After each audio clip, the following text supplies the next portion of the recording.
మామూలుగా 60 ఏళ్ళే మనిషి ఆయుష్ అంటారు. అలాంటిది 60 ఏళ్ళ వైవాహిక జీవితాన్ని చూడటం అనేటువంటిది ఎంత గొప్ప అదృష్టం. అలాంటి అదృష్టాన్ని పొందినటువంటి మురళీ మోహన్ గారికి నిజంగా హృదయపూర్వక అభినందనలు. మేడం మురళీ మోహన్ గారు, ఆయన పెళ్లి అయిన నాటికి ఆయన పేరు రాజాబాబు గారు, విజయలక్ష్మి గారు. వాళ్ళ వైవాహిక జీవితానికి 61 సంవత్సరాలు నిండింది. ఎంతో అనురాగపూరితమైనటువంటి దాంపత్యం వారిది. ఆయన ఈ రోజున ఇక్కడికి వచ్చి వీళ్ళ మధ్యన ఈ పిల్లల మధ్యలో ఈ స్కూల్లో ఇక్కడ కార్యక్రమాలు నిర్వహించుకోవాలి. ఆయన తలుచుకుంటే స్టార్ హోటల్స్లోనూ చాలా పెద్ద పెద్ద కార్యక్రమాలు చేయగలుగుతారు. ఆయన చేయని అవసరంలో మేమందరం చేయగలం. కానీ మీ మధ్య గడపాలి, మీతో గడపాలనేటువంటి దీంతో ఆయన ఈ కార్యక్రమానికి వచ్చారు. వారి సహృదయతకు, వారి పెద్ద మనసుకు, వారి వితరణశీలతకు హృదయపూర్వకంగా అభినందనలు తెలియజేస్తున్నాను.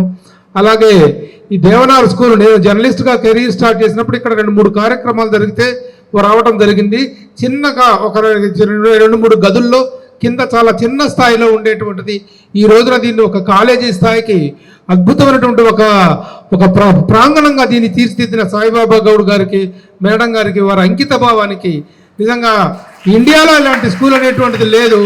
వారి అంకిత భావానికి హ్యాట్స్ ఆఫ్.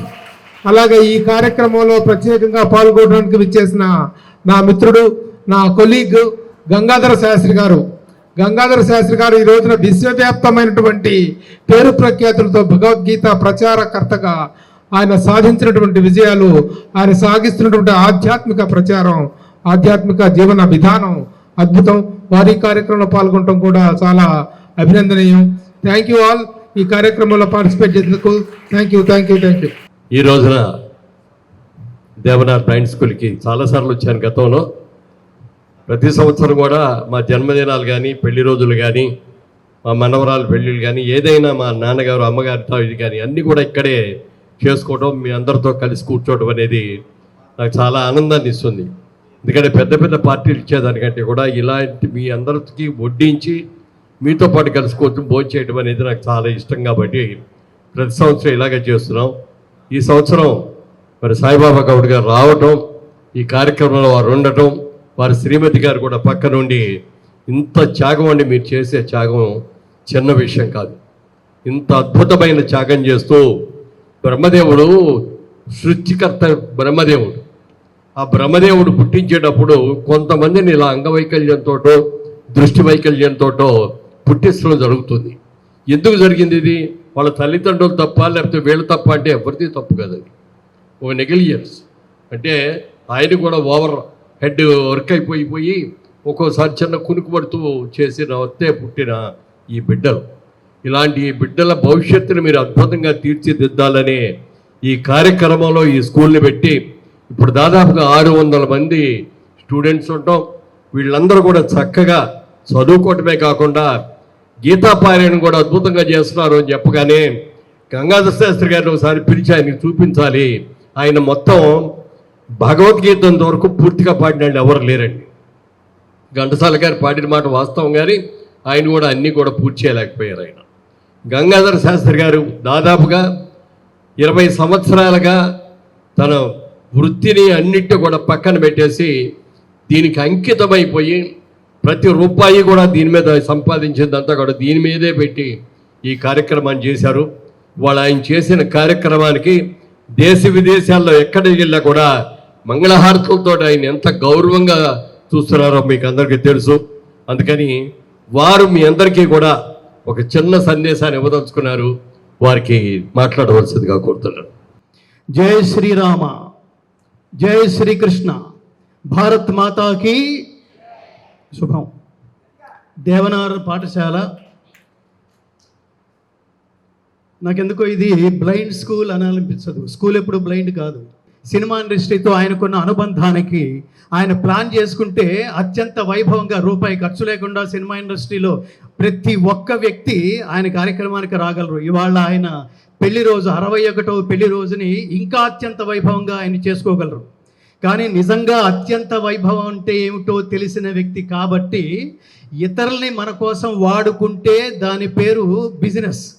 మనం ఇతరుల కోసం వాడబడితే దాని పేరు సేవ. నాకు బిజినెస్ అక్కర్లేదు, నాకు సేవే కావాలని ఈ స్కూల్కి, ఈ పాఠశాలలో మీ మధ్యలో, మన మధ్యలో ఈ కార్యక్రమం జరుపుకోవడం అన్నది ఆయన హైట్స్కి, ఆయన విజ్ఞానానికి, ఆయన విజ్ఞతకి ఇదంతా నిదర్శనంగా నేను భావిస్తున్నాను. ఆయన పెళ్లి రోజులు, ముఖ్యంగా ఆయన పెళ్లి రోజు శుభాకాంక్షలు తెలియజేస్తూ మనస్ఫూర్తిగా శ్రీకృష్ణ పరమాత్మ ఆయనకి ఆయుష్, ఆరోగ్యం, సంపద, ఐశ్వర్యం, విజయం, స్థిరమైన నీతి, ఈ సేవా తత్పరత నిరంతరం కొనసాగించాలని కోరుకుంటూ ఈ భగవద్గీత గ్రంథం ఆయనకి బహుమతిగా ఈరోజు ఆయన పెళ్లి రోజు సందర్భంగా అందిస్తున్నాను.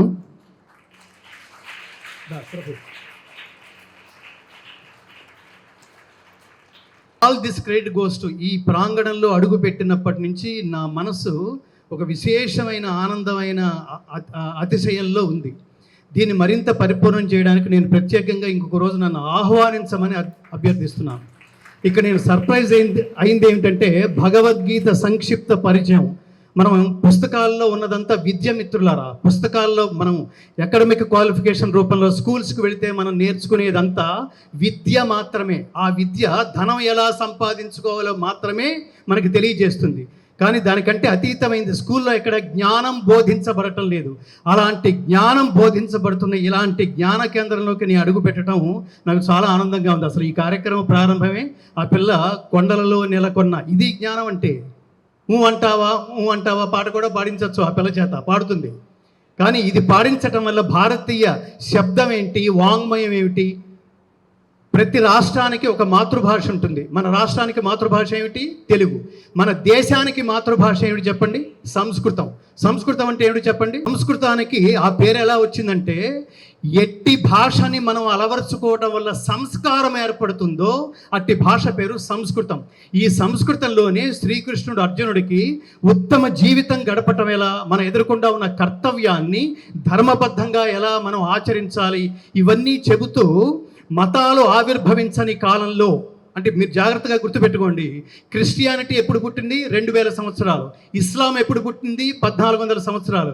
కానీ సనాతన ధర్మం ఎప్పుడు పుట్టిందంటే మనం చెప్పలేం. అందుకని దాన్ని సనాతనం అన్నాం. శాశ్వతమైంది, ఒకటి చేత స్థాపించబడనిది, దాన్ని సనాతనం అన్నాం. జస్ట్ భగవద్గీత గురించి మనం మాట్లాడితే, భారతదేశానికి స్వాతంత్రం వచ్చే నాటికి శ్రీకృష్ణ పరమాత్మ, జగద్గురువైన శ్రీకృష్ణ పరమాత్మ, మనుషులకి జీవిత పాఠం బోధించిన యూనివర్సల్ టీచర్ శ్రీకృష్ణ పరమాత్మ అర్జునుని నిమిత్తంగా చేసుకొని మనందరికీ జీవిత పాఠం బోధించిన భగవద్గీత బోధించి ఈ సంవత్సరానికి 5126 సంవత్సరాలైంది మిత్రులారా. ఆ పుస్తకం ఎంత గొప్పదంటే మొన్న ఒక పుస్తకం రాస్తాం, నిన్న మార్కెట్లో ఉంటుంది, ఇవాళ చదవడానికి ట్రై చేస్తాం, నెక్స్ట్ ఇయర్ ఆ పుస్తకం మార్కెట్లో ఉంటుందో లేదో తెలియదు మనకి. ఎన్ని పుస్తకాలు ఎక్స్పైరీ డేట్ కాలగర్భంలో కలిసిపోయాయో మనందరికీ తెలుసు. అలాంటిది ఏ పబ్లిసిటీ లేకుండా ఇది చదివితే మనం 1000 మందికి చెప్పాలరా, ఇది చదివి ఇందులో ఉన్న రహస్యం ప్రతి ఒక్కడికి చెప్పాలరా అనేంత ఇన్స్పిరేషన్ చదివిన ప్రతి ఒక్కడికి కలగజేసి, ఇందులో ప్రత్యేకంగా నేను కూడా మిత్రులారా, నేను సినిమా పాటలు పాడుతూ లక్షలు కోట్లు సంపాదిస్తున్న, ప్రపంచం అంతా తిరుగుతూ కోట్లు సంపాదిస్తున్న రోజుల్లో ఒక్కసారి భగవద్గీత పుస్తకం తెరిచిన తర్వాత, నేను స్టడీ చేయడం ప్రారంభించిన తర్వాత, ఇది కదా జనాలకి చెప్పాల్సింది, ఇది కదా భారతదేశంలో పుట్టిన ఈ జ్ఞాన సంపద ప్రతి ఇంటికి చేరవలసింది. వీలైనన్ని దేశాలలో ఆయా భాషల్లోకి భగవద్గీతని తర్జుమా చేసి గాన పద్ధతిలో ఒకసారి వింటే జీవితం అంతా వినాలనిపించే హై ఎండ్ టెక్నాలజీలో, అంటే దాని అర్థం ఏమిటంటే కళ్ళు మూసుకుని మీరు వింటుంటే సాక్షాత్తు కురుక్షేత్రంలో శ్రీకృష్ణ పరమాత్మ అర్జునుడితో మాట్లాడుతున్న ఆ కాన్వర్సేషన్, విజ్డమ్ అనే కాన్వర్సేషన్ని మన జీవితం అంతా వినాలనిపించే హై ఎండ్ టెక్నాలజీలో దాన్ని రికార్డులు చేయడం జరిగింది. నా నెక్స్ట్ ట్రిప్లో, ఈ విజిట్లో నేను దాన్ని మీకు స్వయంగా అందజేస్తాను మిత్రులారా. ప్రతి బిడ్డకి, ఇందాక మీరు పురుషోత్తమ ప్రాప్తి యోగం మీరు పఠించారు, నాకు ఆ స్పష్టత ఎంత నచ్చిందంటే, అందులో ఒక గొప్ప శ్లోకం ఉంది, శరీరం యదవాప్నోతి యచ్యాప్యుత్క్రామతీశ్వర గృహీత్వైతాని సంయాతి వాయుర్గంధ నివాసయాత్. ఈ శ్లోకం అర్థం చెప్పే ముందు మీకు ఒక విషయం చెప్తాను. ఈ సంస్కృతం, ఈ భాష, ఇది ఎవరికి తెలుస్తుందిలే అనుకుంటే అది అజ్ఞానం. ఇందులో ఏదో ఉంది, అందుకని 5000 సంవత్సరాల పాటు ఈ దేశంలో ఇంకా ఉంది.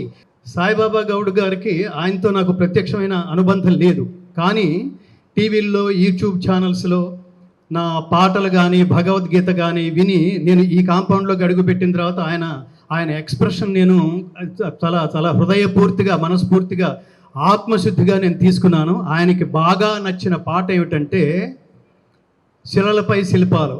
అహో ఆంధ్రభోజ శ్రీకృష్ణదేవరాయ విజయనగర సామ్రాజ్య నిర్మాణ తేజోవిరాజ మా హృదయాలలో చిరంజీవి వైనావయ. నేను రచయితను కూడా కాబట్టి అది యాజ్ ఇట్ ఈస్గా నేను పాడి ఏదో కాపీ కొట్టినట్టు కాకుండా నేను మీకు అన్వయించి సాహిత్యం మార్చి మీకు అభినందనగా ఈ 4 లైన్లు అందజేస్తూ మిమ్మల్ని అభినందిస్తూ ఆశీర్వదించే ప్రయత్నం చేస్తాను. భారత్ మాతాకి జై అన్నాం. ఎందుకన్నాం తెలుసా? భారతమాత మనకి తల్లి. ఈ తల్లి ఇద్దరిని కన్నది. ఎవరిని?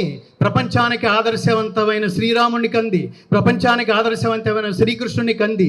అదే మార్గంలో మనం కూడా ఈ భారతమాత గుర్తు పెట్టుకునేంత స్థాయిలో చిరంజీవిత్వం సంపాదించుకునే గొప్ప పనులు ప్రపంచానికి చేసి, ఎలా అయితే సాయిబాబా గౌడ్ గారు కూడా మీకు కన్న తల్లి ఆవిడ జ్యోతి గారు, మీకు కన్న తండ్రి లాంటి వాడు సాయిబాబా గారు, అలాంటి వాళ్ళు మీకు ఎంత సేవ చేశారో మీరు కూడా, అదేదో సినిమా ఉంది ఠాగూర్ సినిమా అనుకుంటా, ఒక్కొక్కళ్ళు ముగ్గురికి సహాయం చేయండి, ఆ ముగ్గురు మళ్ళీ ఒక్కొక్కళ్ళు ముగ్గురికి.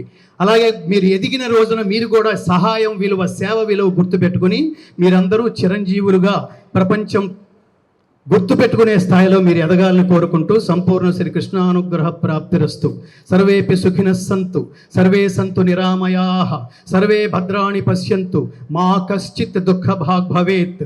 అసతోమా సద్గమయ, చెప్పండి, అసతోమా సద్గమయ, తమసోమా జ్యోతిర్గమయ, మృత్యోర్మా అమృతంగమయ. ఓం శాంతి శాంతి శాంతి. జై శ్రీకృష్ణ.